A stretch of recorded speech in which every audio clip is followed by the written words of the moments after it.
This has to be a coincidence. There's just no other way.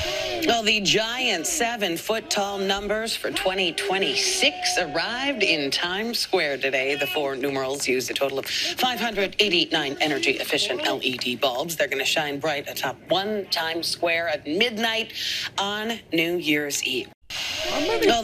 How many again? Oh, wait. She's... Okay. All right. Tell me more. There are 589 bulbs. It's going to be on display here in Times Square. For a total of 589. Still the brightest thing in the sky at midnight. The numbers are 7 feet tall and 3 are 589, and there are 589 bulbs among them. 145 in each of the twos. Why do I need to know this? Okay, we're in the age, you know me, of I question everything. If these are even real, if they're AI, if they're previous years, we got people battling on these Twitter threads, right? Saying, I counted them individually, this 589. And then there's other people claiming, going to the Times Square website, digging into that on the Times Square website, it maybe says like 590 something. So whatever. If this is real, or at least some of these are real, at this rate, right, hold the phone. Because there's even more. So yeah, people are drawing the comparison. Cobb, yet again, a shout out to all these guys I'm showing their posts from. We remember this. We remember the iconic 589. What people were battling me when I was live streaming this. Turn on all notifications on the channel to know when I go live in new videos. People were battling, oh, it's silver. And I'm going, it's marble, because you go back to the older Bearable Guy photos and he's sitting there with the chisel and he's chiseling away at a rock. That's just exactly what it seems like. Plus all the texture in the 589 reminds me of marble. Whatever. In my mind, though, for the argument for silver, because I just wouldn't imagine silver having all those different... Oh, well, actually, now that I'm looking at it, yeah, I guess it could be kind of like shiny reflective, trying to give that texture off. But then I don't know because of the cracks in it. Whatever. 589 silver sounds a lot more realistic at this moment in time than 589 XRP. I know people don't want to hear it, but I saw a chart yesterday, and I just went, yeah, that kind of makes sense, you know? So we got, Brad was up on stage at Abu Dhabi. They asked him his end of year prediction. He goes, I think about $180,000 Bitcoin by the end of 2026. That seems realistic in my brain. So then they kind of like correlated. ETH would be sitting at here if that was there, give or take, and then XRP about like $5 to $8 is what they're thinking. And yet again, in my mind, that sounds right. I know people don't want to hear it. It could snap up to 3 digits. It could do a whole lot of things. They could all do a whole lot of things. They could all go to fat zero, because without silver, none of these would even be able to exist. We would still be fucking rubbing sticks together, bro, if we didn't harness the power of silver. But then someone brought up a great counterpoint. They're like, yeah, but you need the oil. You need the oil to even mine the silver, at least this moment in time. So that's a completely fair point. But the point being is, yet again, all these countries and everything, they're done with the U.S. They're done with the U.S.'s crap, the currency, the fake currency. We had tangible, real currency. And then that's it. Then they're like, oh, fund coupon central. Let them work for it. Pay us more than 30% of what you're working. You're working like 100 and something days for free to pay the government, taxed upon everything else. We know the world wants real money again. These days are over. China's sitting there going, oh, if we want to advance, our solar farms need it, our EV batteries, all the companies are going to need it. Everyone talks about supply shock on XRP. Yet again, I think maybe down the line, people are saying this year because they're claiming they know for certain how much is in like OTC. And who knows? You talk about supply shock and silver. It is popping off in silver right now. Today we woke up and it's crashing. Pull back. I mean, like I was saying, if anything's going like that, you can expect a correspondent bang. And of course, the paper silver is still trying to suppress the price. I mean, they're kind of checkmated both ways. JP Morgan has cornered the market successfully, basically, with silver. They are now the gatekeepers of silver. Once January 1st, if this China thing does go into effect, which I believe it's supposed to. And then look who shows up. Rosie Rios said in an interview yesterday that 2026 will be the first time ever in Times Square does 2 ball drops. One on 7/3/2026 for the United States, 250th birthday, and one on 12/31. Interesting. A very happy new year. Whoa, hold the phone. 5. We also have July 3rd. It is the first time ever that Times Square is doing a ball drop outside of New Year's Eve in the over century that they've been doing this. So we're ringing in July 4th here in Times Square again, and then we're closing out 2026 back here again on December 31st. Oh, bro, just how from a political landscape, if you were able to get the economy booming, and then you host that, oh my God, that would be awesome. Next year. For the ball drop next Wednesday, I think people can expect a second celebration at 12:04, where it's going to be tons of confetti. It's also going to be our custom ball that's going to utilize technology that's never been utilized before. Yo. So we have this New Year's Eve in 20. And yet again, if it was some random person saying this, she's on the board of Ripple. It's just yet again, people look at this like such quack shit. And listen, I want to, part of me still does. But then you get stuff like this, and you sit there and you just go, that is fucking weird, man. That is weird. Are they actually just throwing it right in your face, Simpsons style, when they hide shit in the cartoons? Like, is this one of those moments? Because Bearable Guy, yet again, he'd never capitalize very or ever emphasize very. And this is the first time he does it, all caps. And now we're talking about brand new laser beams flying out, extra confetti up your ass. We're having 2 extra ball drops. We're talking about a very, very happy new year. That is weird. That is weird. And yet again, if it is true that the 2026 has 589 in it, I have no fucking idea. I have no idea what to believe anymore. This is just so crazy. For people who don't know, she was the 43rd treasurer of the United States, and then she's at the board of Ripple. She sits on a couple other boards too, and she's there's footage of her talking about Ripple and XRP in a good light. So they're not financial advice. This guy, I don't know who this guy's supposed to be, but he goes, watch T. There's the T, Times Square Alliance. And then yet again, we were trying to figure out what these two, I don't think anyone has a proper theory on what those are. Those honestly just kind of seem so like a little random thing just to throw people off. I don't know. If someone does figure that out, that's crazy. Because I think that's a stretch with this T thing. I mean, yet again, you got to be looking everywhere. That's what's so fun about this. It's literal Where's Waldo. That is...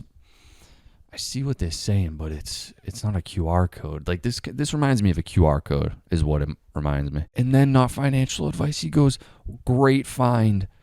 The Big Apple. New York City Mayor Ed Koch gives these thumbs up as he gets set to flip a switch that will test out the Big Apple ball, which will be used New Year's Eve on Times Square to count down the remaining seconds in 1981. Look at the switch. Look at the switch. You see that? That switch looks awfully familiar, like one of those industrial switches. Yeah, because when we pulled this up and I was digging through it for the first time, that was a conversation too. 589 on the control panel, we all know that. And then the switch, and people are going, oh, but the switch is up. Does that mean the flip has been switched? And I'm going, no, if it's like a spacecraft industrial type stuff, you've seen some of them where you do have to pull it down. So... yeah, I would imagine, because if the flip was switched, I think we would have known. Like, there's no way they're hyping up this whole flip of the switch moment, and it's not going to blow your balls off. This is so interesting, though. It is a lot of weird, eerie coincidences, and we're trying to dissect what these books are, because there's a trail of them over to the right, rad, leading up to the rocket ship. People are saying maybe they're, like, hidden ledgers. Maybe that's, like, the old book system going out, and we're fully going digital, baby, that type of shit. Couple of theories floating around. I don't think we'll ever have 100% confirmation on any of this stuff. So, I mean, it really comes down to that. It's now I'm looking at the 589 and I'm going, is that silver? I don't know. Let me know in the comments. Do you guys think it's silver or marble? I'd lean more towards marble, because in that old photo, there's no way he's sitting there chiseling like you do on marble, but he's doing it for silver. I don't know. And this guy goes, this is a super clever catch. Look at the amount of the fangs. 4, 3, 2, 1. That's an interesting thing to notice. This guy goes, one more year. I've got time. Well, 2026, according to him, is going to be a very, very happy new year. What's going on with this? Ripple is ready, apparently, according to Paul Barron. 2026, a big institutional year. Here's my question. With the major ETFs, Bitcoin, ETH, Solana, XRP, I'll call those the majors. Yeah. And then if you look at some of them that are just now breaking out, obviously you guys are doing a Doge ETF. Hedera's got, I'm sure going to see more ETFs coming on HBAR. Do you think that institutional is going to be willing to go into these ETFs that are outside the top 10 crypto tokens by market cap? Less Or do likely. you think they're going to experiment with everything? Yeah, it will be pretty selective, and starting with those major tokens, Yeah. I think, is very likely. Institutional investors will care about market cap. They Yeah. will care about liquidity. They will That's care about use case of these assets. So it'll absolutely start just with those largest cap assets, Paul, and then only selectively will institutions dip further, and they'll have to have a reason for that. For example, Zcash for those that are focused on privacy, Chainlink for those that are focused on tokenization. So there'll be some select examples of reaching beyond just those major tokens, but I think the bulk of the capital will be directed at the largest cap crypto assets that you mentioned. Yeah, I mean, because yet again, guys, it's brand familiarity. It's at a certain extent the name can carry a certain weight. So if they are gonna still juice Bitcoin again, which at this point in time, I think they will.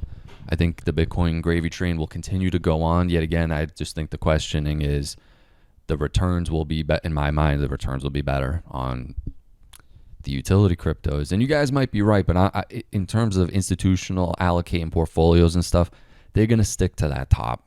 They're not gonna. I don't think. Maybe in due time, but the basket ETFs are gonna be, in my mind, the hottest product. You get a little exposure to everything. Oh, you get 74% allocation to Bitcoin. Everything else fucking fighting. But then that'll be interesting if BlackRock, which you'd imagine down the line, whenever, that they will come out with a basket ETF. You'd imagine. I imagine an XRP ETF is coming in due time. In due time, I'm setting in my mind, because they talk about Project 2030. They want this shit kind of done by 2030. We are just now flipping the script. I guess flipping the switch too, though, at a certain point. So I do think it'll be a very, very good year between silver, gold, still ripping. Peter Schiff on a victory tour right now, bragging, Mr. I told you so, I told you so. Hey, he has every right to be saying that right now, because yet again, in my mind, diversification is always great. Gold and silver, in my mind, has always been, I mean, at the end of the day, they kind of like need these things. If there's an inevitable JP Morgan looming, leading the sheep to the slaughter in the silver market, which is what they've kind of done under everybody's noses for 15 years. And you got to give it to them, because honestly, that's a monopoly move, dude. You play Monopoly, you fucking roll snake eyes and shit. I mean, you got to give it to them. Everyone was asleep at the wheel. Apple, Elon, all these guys sleep at the wheel. It'll always just show up at our doorstep. When we need it, last day delivery. No. No. JP Morgan has the tech sector under his fucking vice grip now. And it's scary times, man. Scary. They got them by the balls now, is what it seems. They got the world. They got America's silver supply by the balls. And same thing like we say with Ripple. If they're holding an obscene amount of it, they probably want the price to go up. Yeah, I don't think you spend 15 years accumulating fucking gigantic swaths of silver, and then for the plan, and then you finally close your short position, and then you finally go long, and you're sitting on basically all of it. Yeah, I'd assume you want the price to go up, because people are going to pay what they have to pay, and JP Morgan knows that, so they can't destroy them too bad. Although they can, if they pick and choose who they want to, kind of do business with at the end of the day. But they want to milk these guys for years to come, because they want that constant stream of money coming. So these guys are going to they're going to sit down with Jamie. They're going to negotiate. But it's not really going to be a negotiation, because one side has it and there's nothing else really you can do as a company, as a fucking giant company, Apple, Samsung, whatever.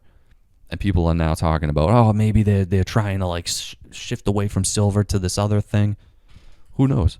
Something in my bones tells me silver is like the core component, it's absolute crazy times we're living in. Guys, I'm going to go into the Patreon right now. We got more stories to cover. Apparently, yet again, there's a lot of apparentlys because that's the problem with this breaking news stuff. It takes time to kind of get a verified thing, and then one person, it spreads like a fucking disease. But I'm going to go on the Patreon right now. Join, link in the description below to support the channel, and I'm continuing this video. We got this story, CNBC finally talking about silver, but it's always in the scary context because Monday just opened and oh my god, it pulled back 6%. We're gonna go over some of that. We're gonna maybe a little bit of how the Federal Reserve is literally what does it say, the greatest scam ever to happen. Yo, they're not entirely wrong. Go through that. COMEX 589 rule. Join the Patreon. We're going over there right now. Let's go.